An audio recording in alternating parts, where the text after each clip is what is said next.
ಒಂದು ಕಡೆ ಬಹುತೇಕ ಗೆದ್ದರಾಮಯ್ಯಾದಂತಹ ಸಿದ್ದರಾಮಯ್ಯನವರಿಗೆ ಕಂಟಕ ಇನ್ನೂ ತಪ್ಪಿಲ್ವಾ? ಮುಡಾ ಹಗರಣ ಸಂಬಂಧ ಲೋಕಾಯುಕ್ತ ಬಿ ರಿಪೋರ್ಟ್ ಸಲ್ಲಿಸಿದ ಬೆನ್ನಲ್ಲೇ ಇಡಿ ಅಲರ್ಟ್ ಆಗಿದೆ.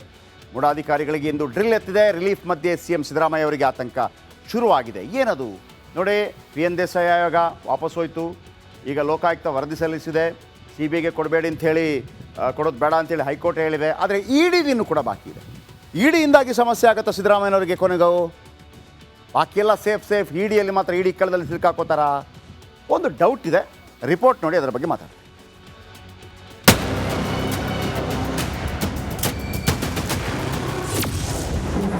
ಲೋಕಾಯುಕ್ತ ಕ್ಲೀನ್ ಚಿಟ್ ಬೆನ್ನಲ್ಲೇ ಇಡಿ ಅಲರ್ಟ್. ಮುಡಾ ಅಧಿಕಾರಿಗಳಿಗೆ ಬುಲಾವ್, ಸಿಎಂಗೆ ಢವಢವ.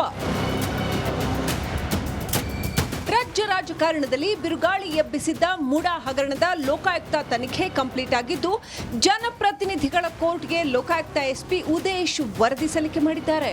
ಸಿಎಂ ಸಿದ್ದರಾಮಯ್ಯ ಪತ್ನಿ ಪಾರ್ವತಿ, ಬಾಮಿದ ಮಲ್ಲಿಕಾರ್ಜುನ್ ಜಮೀನು ಮಾಲೀಕ ದೇವರಾಜುಗೆ ಕ್ಲೀನ್ ಚಿಟ್ ನೀಡಿದೆ. ಈ ಮಧ್ಯೆ ಇಡಿ ಅಲರ್ಟ್ ಆಗಿದ್ದು, ಇಂದು 5 ಜನ ಮುಡಾ ಅಧಿಕಾರಿಗಳನ್ನ ಇಡಿ ವಿಚಾರಣೆ ನಡೆಸಿದೆ. ಲೋಕಾಯುಕ್ತ ಪೊಲೀಸರು ಮುಡಾ ತನಿಖೆಯಲ್ಲಿ ಸಾಕಷ್ಟು ಸಾಕ್ಷ್ಯಾಧಾರಗಳ ಕೊರತೆ ಇದೆ ಅಂತ ಹೇಳಿದೆ. ಇದನ್ನ ಮೂಲಾಧಾರ ಮಾಡಿಕೊಂಡಿರುವ ಇಡಿ ಅಧಿಕಾರಿಗಳು ಮುಡಾ ಆಯುಕ್ತ ರಘುನಂದನ್ ಹೊರತುಪಡಿಸಿ 5 ಅಧಿಕಾರಿಗಳ ವಿಚಾರಣೆ ನಡೆಸಿದ್ದಾರೆ. ಮುಡಾದಲ್ಲಿ ಯಾರೇ ಅಕ್ರಮ ಮಾಡಿದ್ರೂ ಬಿಡಲ್ಲ. ನಾನಾಗ್ಲಿ ಸಿಎಂ ಆಗ್ಲಿ ಯಾವುದೇ ತಪ್ಪು ಮಾಡಿಲ್ಲ. ನ್ಯಾಯಾಂಗ ಏನು ನಿರ್ದೇಶನ ಕೊಡ್ತದೆ ಅದ್ರ ಪ್ರಕಾರ ನಾವು ಮುಂದುವರಿತೀವಿ. ಇಡಿ ಆದರೂ ಹೋಗಲಿ, ಇನ್ನೊಂದಾದರೂ ಹೋಗಲಿ, ಮತ್ತೊಂದಾದರೂ ಹೋಗಲಿ, ಅದ್ರ ಬಗ್ಗೆ ನಾವು ಏನು ತಲೆ ಕೆಡಿಸ್ಕೊಳೋಂಥ ಸಂದರ್ಭ ಇಲ್ಲ, ಎದುರ್ಕೊಳ್ಳೋ ಅಂಥ ಸಂದರ್ಭವೂ ಇಲ್ಲ. ಯಾಕಂದರೆ ನಾವೇನೂ ತಪ್ಪು ಮಾಡಿಲ್ಲ. ನಾನಾಗಲಿ, ಮಾನ್ಯ ಮುಖ್ಯಮಂತ್ರಿಗಳ ಪತ್ನಿಯವರಾಗಲಿ ಯಾವುದೇ ತಪ್ಪು ಮಾಡಿಲ್ಲ. 50-50 ಸೈಟ್ ತಗೊಂಡಿರೋದು ತಪ್ಪು ಸರಿ ಅಂತ ನಾನು ಈ ಸಂದರ್ಭದಲ್ಲಿ ಹೇಳಲಿಕ್ಕೆ ಬರೋದಿಲ್ಲ. ಯಾಕಂದರೆ ನಿಜವಾದ ಫಲಾನುಭವಿಗಳು ಇರ್ತಾರೆ. ನಿಮಗೆ ಗೊತ್ತು, ನೀವೆಲ್ಲ ಮೈಸೂರಿನವನು, ನಾನು ಬೆಂಗಳೂರಿನವನು. ಇಲ್ಲಿ ಹಲವಾರು ಜನ ರೈತರುಗಳು ಅವರು ಅತ್ಯಂತ ಬೆಲೆಯುತ ಆಸ್ತಿಗಳನ್ನು ಕಳ್ಕೊಂಡಿದ್ದಾರೆ. ಅವ್ರಿಗೂ 50-50 ಕೊಟ್ಟಿಲ್ಲ ಅಂದರೆ ಇನ್ನೇನು ಕೊಡೋಕ್ಕಾಗ್ತದೆ? ಸಿಎಂ ಅಕ್ರಮನೇ ಮಾಡಿಲ್ವೇ? ಸಿಎಂ ಅಕ್ರಮ ಮಾಡಿದ್ರೆ ತಾನೆ. ನೋಡಿ, ಒಂದೇ ನಿಮಿಷ ಹೇಳ್ತೀನಿ. ಯಾರ್ಯಾರು ಅಕ್ರಮವಾಗಿ ಸೈಟ್ ತಗೊಂಡಿದ್ದಾರೆ ಅವ್ರನ್ನ ಬಿಡೋ ಅಂಥ ಪ್ರಶ್ನೆ ಇಲ್ಲ. ದಯವಿಟ್ಟು ಇದನ್ನು ನಾನು ಹೇಳ್ತಾ ಇರೋದು, I am very much of I am clearing. ಯಾರು ತಪ್ಪು ಮಾಡಿದ್ದಾರೆ ಮೂಡಲ್ಲಿ ಅವ್ರನ್ನ ಬಿಡುವಂಥ ಸಂದರ್ಭ ಇಲ್ಲ. ತಪ್ಪು ಮಾಡಿಲ್ಲ ಅಂದ್ರೆ ಸೈಟ್ ವಾಪಸ್ ಕೊಟ್ಟಿದ್ಯಾಕೆ? ಗೌರವಾನ್ವಿತ ಮುಖ್ಯಮಂತ್ರಿಗಳೇ, ತಾವಾಗಲೇ ತಮ್ಮ ಕುಟುಂಬಕ್ಕೆ ಇವತ್ತು ಅಕ್ರಮವಾಗಿ 14 ನಿವೇಶನಗಳು ಬಂದಿಲ್ಲ ಅಂತ ಹೇಳಿದ್ರೆ ಅದನ್ನು ಹಿಂದಿರುಗಿಸ್ತಕ್ಕಂಥ ಕೆಲಸ ನೀವು ಯಾಕೆ ಮಾಡಿದ್ರಿ? 14 ನಿವೇಶನಗಳನ್ನ ಹಿಂದಿರುಗಿಸ್ತಕ್ಕಂಥ ಕೆಲಸ ಯಾಕೆ ಮಾಡಿದ್ರಿ? ಮತ್ತೆ ಲೋಕಾಯುಕ್ತ ಕ್ಲೀನ್ ಚಿಟ್ ಕೊಟ್ಟಿದೆ ಅಂತ ಹೇಳಿದ್ರೆ, ಒಬ್ಬ ಅಪರಾಧಿ ತಪ್ಪು ಮಾಡಿದ ಮೇಲೆ ಆ ಮಾಲನ್ನ ಹಿಂದಿರುಗಿಸಿದ್ದಾರೆ ಅಂದ ತಕ್ಷಣ ನಿರಪರಾಧಿ ಅಂತೇಳಿ ಇವತ್ತು ಕ್ಲೀನ್ ಚಿಟ್ ಕೊಡ್ತಾರೆ ಅಂತ ಹೇಳಿದ್ರೆ, ಇದನ್ನು ನೀವು ಮಾಧ್ಯಮದ ಸ್ನೇಹಿತರು ಮುಖ್ಯಮಂತ್ರಿಗಳು ಪ್ರಶ್ನೆ ಮಾಡಬೇಕಾಗ್ತದೆ. ಮತ್ತು ಸಿದ್ದರಾಮಯ್ಯನವರ ಕುಟುಂಬದ ಬಗ್ಗೆ, ಕುಟುಂಬಸ್ಥರು ಕೊಟ್ಟಿರ್ತಕ್ಕಂಥ ಕ್ಲೀನ್ ಚಿಟ್ ಇದು ಖಂಡಿತ ಇದು ಫೇಕ್ ಕ್ಲೀನ್ ಚಿಟ್ ಅಷ್ಟೇ. ಇದು ಮತ್ತೆ ಮುಖ್ಯಮಂತ್ರಿಗಳ ಅವರೇ ಆಯ್ಕೆ ಮಾಡಿರ್ತಕ್ಕಂಥ ಅಧಿಕಾರಿಗಳು ತನಿಖೆ ಮಾಡಿದ್ದಾರೆ ಅಂತ ಹೇಳಿದ್ರೆ ಇನ್ನೇನು ಇದರಿಂದ ನಿರೀಕ್ಷೆ ಮಾಡೋದಕ್ಕೇನೋ ಸಾಧ್ಯ ಇಲ್ಲ. ಮುಂದೆ ಭಾರತೀಯ ಜನತಾ ಪಾರ್ಟಿ ಇದನ್ನು ಯಾವ ರೀತಿ ಮುಂದೆ ತೆಗೆದುಕೊಂಡು ಹೋಗಬೇಕು, ಎಲ್ಲ ಪಕ್ಷದ ಹಿರಿಯರು ಕೂತು ಚರ್ಚೆ ಮಾಡ್ತೇವೆ. ಆಡಳಿತ ಪಕ್ಷಕ್ಕೆ, ವಿರೋಧ ಪಕ್ಷಕ್ಕೆ ಎರಡಕ್ಕೂ ಸೇರಿ ನಿರೀಕ್ಷಿತವಾದ ಒಂದು ಕ್ಲೀನ್ ಚಿಟ್ ಕೊಡ್ತಿರ್ತಕ್ಕಂಥದ್ದು ಮೊದಲನೇ ಸಾರಿ ಇದು. ಯಾಕೆಂದರೆ ನಾವು ಮೊದಲೇ ನಿರೀಕ್ಷೆ ಮಾಡಿದ್ವಿ ಇದೇ ರೀತಿಯ ಕ್ಲೀನ್ ಚಿಟ್ ಸಿಗುತ್ತೆ ಅಂತ. ಮತ್ತು ಮುಖ್ಯಮಂತ್ರಿಗಳು ಕೂಡ ಈ ರೀತಿ ಅನ್ನೋದೇ ಬೇಕು ಅನ್ನೋದು ಅವರ ನಡೆಯಾಗಿತ್ತು. ಮೂಡಾದಲ್ಲಿ ಅಕ್ರಮ ನಡೆದೇ ಇಲ್ವಾ? ಇನ್ನು 1000 ಪುಟದ ಸಾಕ್ಷ್ಯವನ್ನ ರಿಪಬ್ಲಿಕ್ ಕನ್ನಡ ನೀಡಿತ್ತು.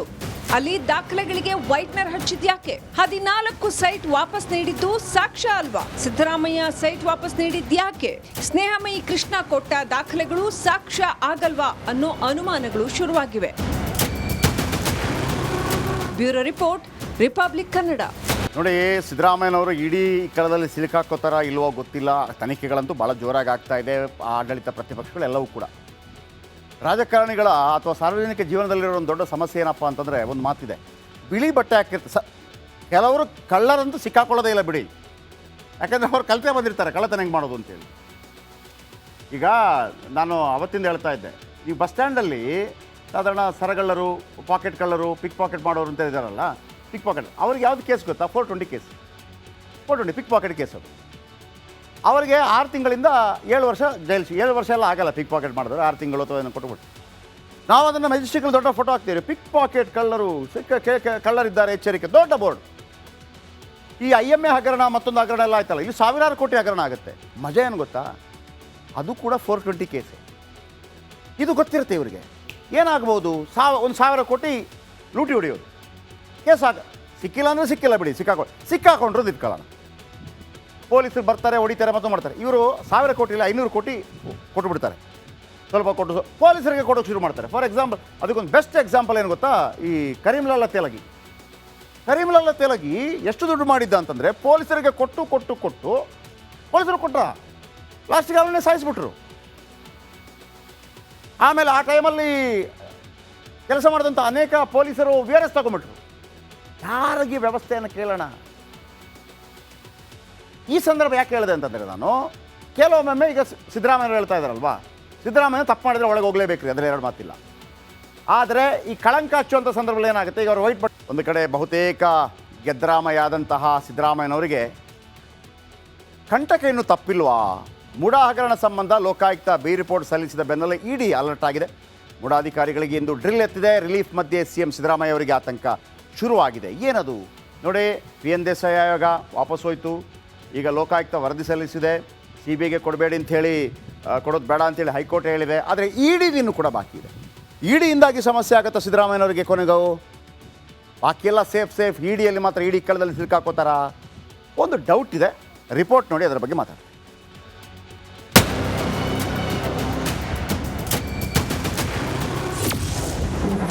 ಲೋಕಾಯುಕ್ತ ಕ್ಲೀನ್ ಚಿಟ್ ಬೆನ್ನಲ್ಲೇ ED ಅಲರ್ಟ್. ಮೂಡಾ ಅಧಿಕಾರಿಗಳಿಗೆ ಬುಲಾವ್, CMಗೆ ಢವ. ರಾಜ್ಯ ರಾಜಕಾರಣದಲ್ಲಿ ಬಿರುಗಾಳಿ ಎಬ್ಬಿಸಿದ್ದ ಮುಡಾ ಹಗರಣದ ಲೋಕಾಯುಕ್ತ ತನಿಖೆ ಕಂಪ್ಲೀಟ್ ಆಗಿದ್ದು, ಜನಪ್ರತಿನಿಧಿಗಳ ಕೋರ್ಟ್ಗೆ ಲೋಕಾಯುಕ್ತ SP ಉದೇಶ್ ವರದಿ ಸಲ್ಲಿಕೆ ಮಾಡಿದ್ದಾರೆ. CM ಸಿದ್ದರಾಮಯ್ಯ ಪತ್ನಿ ಪಾರ್ವತಿ, ಬಾಮಿದ ಮಲ್ಲಿಕಾರ್ಜುನ್ ಜಮೀನು ಮಾಲೀಕ ದೇವರಾಜುಗೆ ಕ್ಲೀನ್ ಚಿಟ್ ನೀಡಿದೆ.